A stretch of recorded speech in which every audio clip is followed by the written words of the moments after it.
Hello guys and welcome back to Planet 40k. We've got a Tyranids video for you today, a review, rate it or hate it, from one of the main characters within this Tyranids Codex, or the main playable characters. A lot of people like the Deathleaper. We're going to go through that data card, go through my personal tactics, and of course we're going to rate it or hate it. We probably know the answer to it already, but we're going to go through the data card and the tactics and review anyway. Right, let's kick this off then, the Deathleaper. So I am going to remember the points cost at the very start of the date card. We have got 80 points for the model. It's an epic hero, so no enhancements whatsoever. And it's equipped with the lictor, claws and talons, which we'll go over in a moment.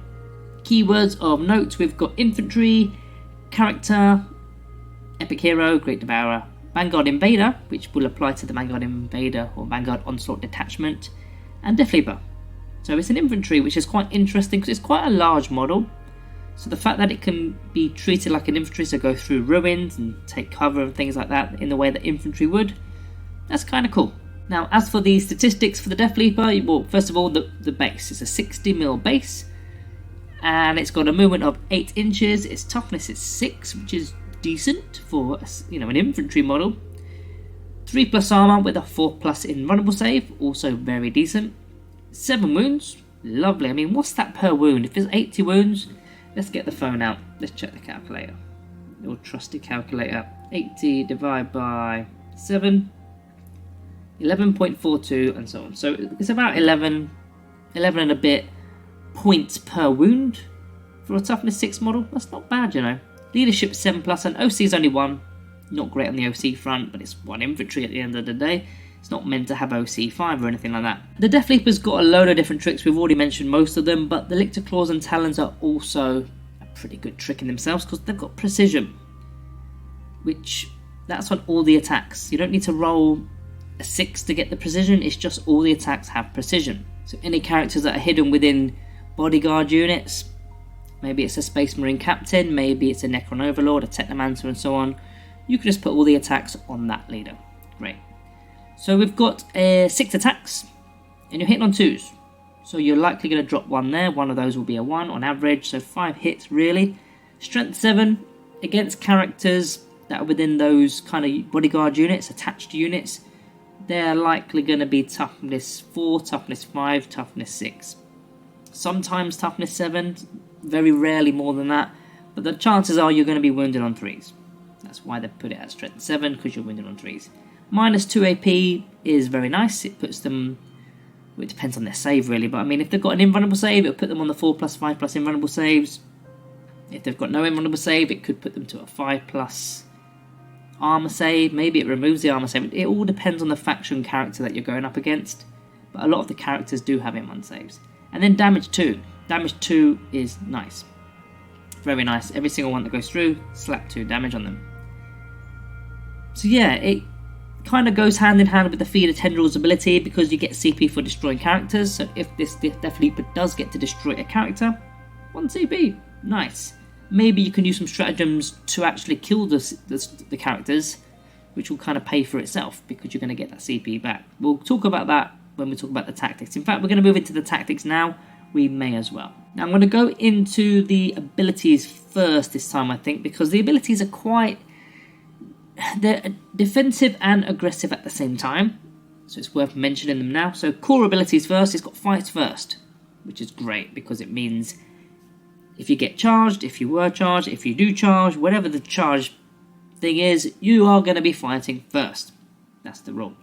It's got infiltrators, so you can start in the no man's land when you're doing your deployment, which can also act as an anti-infiltrator unit as well, because units can't infiltrate 9 inches in front of enemy units. It's also got lone operative, which is another great defense because that's you can't target them unless you're within 12 inches. That's at range, which means you're probably, well, maybe you're going to go for the charge at that point. Who knows? But even if you were within 12 inches, it's got stealth, -1 to hit. So in terms of range defense, it's got it, and in terms of melee defense, it fights first, so it's going to minimize, or potentially minimize, the actual damage that's coming back. If you get charged by, say, some Terminators, 5 Terminators, you might kill 1 or 2 of them before they actually get to hit back. I mean, inevitably you probably will still die in that situation. Not an ideal target, but fighting first is a nice little defense. I mean, even if you did take 2 Terminators out the equation, what are Terminators nowadays? 30, 40 points? I can't remember off the top of my head. It's been a while since I've looked at Space Marines. But you get your points back just there, really. So, great abilities. Faction ability, of course, is Synapse, but he doesn't actually have Synapse in the keyword, so he'll need to be within Synapse of a different Synapse model. I know that sounds really complicated. I'm sure you Tyranid players know what I'm on about. And then the 2 unique abilities, well, one is unique and one is used with a few other units. Feeder Tendrils, so if it kills a character, you gain 1 CP, which is quite easily doable with this melee weapon, which we'll go over in a moment. And Fear of the Unseen, which is an aura, while an enemy unit is within 6 inches of your Deathleaper, worsen the leadership characteristic by 1.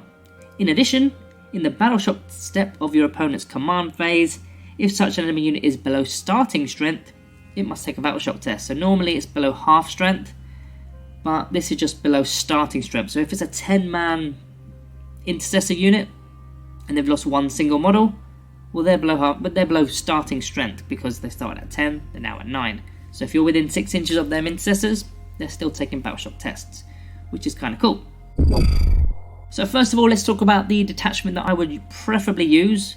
I mean, to be honest, the Deathleaper can go in any detachment. He's that good and that cheap and that usable with so many different utility. But if I had to select one, it would be the Vanguard Onslaught detachment, because he's got the keyword, the Vanguard Invaders keyword. Now, being able to advance and charge is nice, especially if you've got like a character assassinator, such as the Deathleaper. If that's the way you're playing him, to assassinate characters, to maybe to even score assassination as a secondary, then the Deathleaper can be doing this, advancing and charging, then using precision. I mean, the fallback part of the ability isn't really that important because he fights first anyway, so you would only really fall back to recharge to get your charge bonus, unless you are going to charge a new target. Maybe you've been tagged by a load of Canoptic Scarabstorms and you don't want to be in that fight. You can fall back, recharge something completely different with a character in there maybe. So in fact it can be quite handy. Now what you can do in terms of stratagem, you can pop the Surprise Assault stratagem to cause battle shock. You're going to get a +1 to hit, which only really helps if you've got a negative modifier because he hits on 2s. But if they do fail, then you're also going to get a +1 to wound. So remember we said you're likely going to be wounding characters on a 3+. Well, now it'll be hitting on 2s, wounded on 2s if they fail battle shock. And don't forget, in fact, when they are doing their leadership, they've got that -1 to their leadership roll, with their battle shock test rather, because they've got the Unseen ability, haven't they? You've got the Unseen ability, Fear of the Unseen rather, with your Deathleaper. So it's a -1 right off the bat. Now I'm not 100% sure if this just works on the battle shock units or if it only works on that particular test alone. Like, if they were already battle shocked, do you then get the +1 to wound against them anyway? Or is it just purely that test alone that they've got to fail? I'm not entirely sure. It probably is. But either way, you could be hit on 2s, wounded on 2s, which is nice. Now, to be honest, the other detachment stratagems I didn't find incredibly useful for a Deathleaper. I mean, there was some in there. Let's go to them while we're here. May as well have a little look. Assassin's Beast, you've already got precision, so you don't need that. You've got Seeded Broods, you're not really doing Deep Strike. I mean, you could use Strategic Reserves, but you've got Infiltrators, so they're not going to really make use of that. Invisible Hunter, potentially, you could put him back into Strategic Reserves. Well, not back in, he didn't start there, but you could put him into Strategic Reserves, potentially, after he scored like Cleanse or something. Unseen Lurkers, he's already got Lone Operative. Although, if he's already got Lone Operative, it'll become a 6-inch. So in fact, that is something that we could discuss. Unseen Lurkers, 1 CP, 1 Vanguard Invader unit. You give them Lone Op, if they've already got it, that 12-inch becomes a 6-inch. That's actually really good, you know. I didn't really see that until this moment. So, not only that, if they're within 6 inches, you could potentially Heroic Intervene. There's also Stealth still applies because they're still firing at range. And if they do make that charge, of course, vice versa. So yeah, that one is actually a pretty good one, and that should have been in my notes. Now, what do I actually do with my Deathleaper? When I'm playing the Deathleaper, we've spoke about the detachment that I prefer to use, but what do I actually do with it?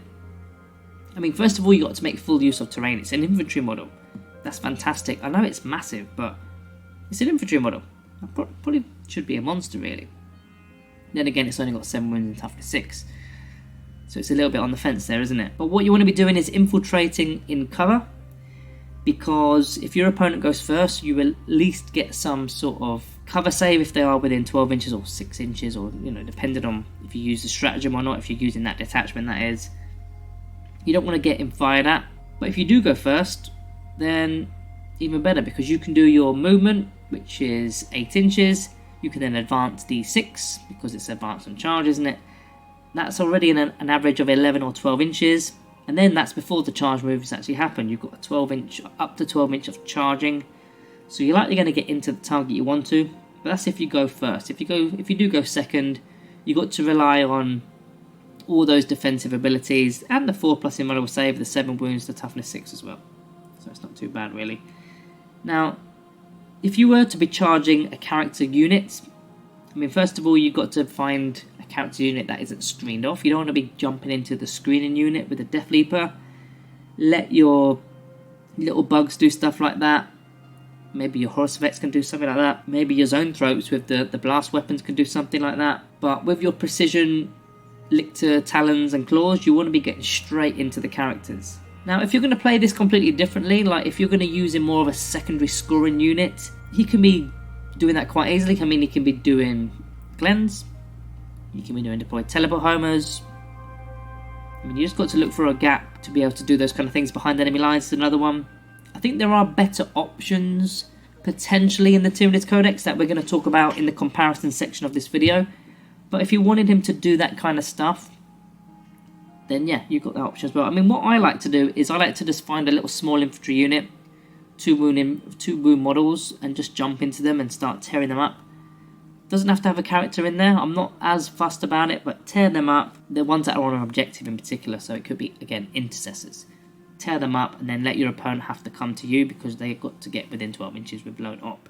And then you pull that stratagem. It's actually 6 inches. I love that one. Love that one. Now, comparatively, you've got units with similar core abilities. I mean, you've got the Parasite of Mortrex, which is also 80 points. It's quicker, it's got deep strike. It's not an epic hero, so you can take enhancements with him, such as the Stalker from the Vanguard Onslaught detachment. I mean, he's not as punchy in melee, but he's better at scoring because of that speed. However, he's only toughness 5 and 5 wounds and no invulnerable save, which is a big deal, which is why I'd probably select the Deathleaper over the Parasite, but they've kind of got different roles within the game in my opinion. You've got the Neurolictor, which isn't actually a character oddly. Similar abilities again, infiltrators, lone operatives, stealth, has precision, but only strength 6 and 1 damage, not strength 7 and 2 damage. I mean, they do really cool stuff with Battle Shock. Maybe you could pair the Deathleaper with a Neurolictor. That could be a bit of a play, you know, because the Deathleaper reduces leadership and the Neurolictor forces Battle Shock for the buffs and debuffs. So it's going to have that -1 to the leadership modifier for the Battle Shock with the Deathleaper and so on. So that could be a cool little synergy. Might try that one out. Lictors are more similar in my opinion. They are cheaper at 60 points.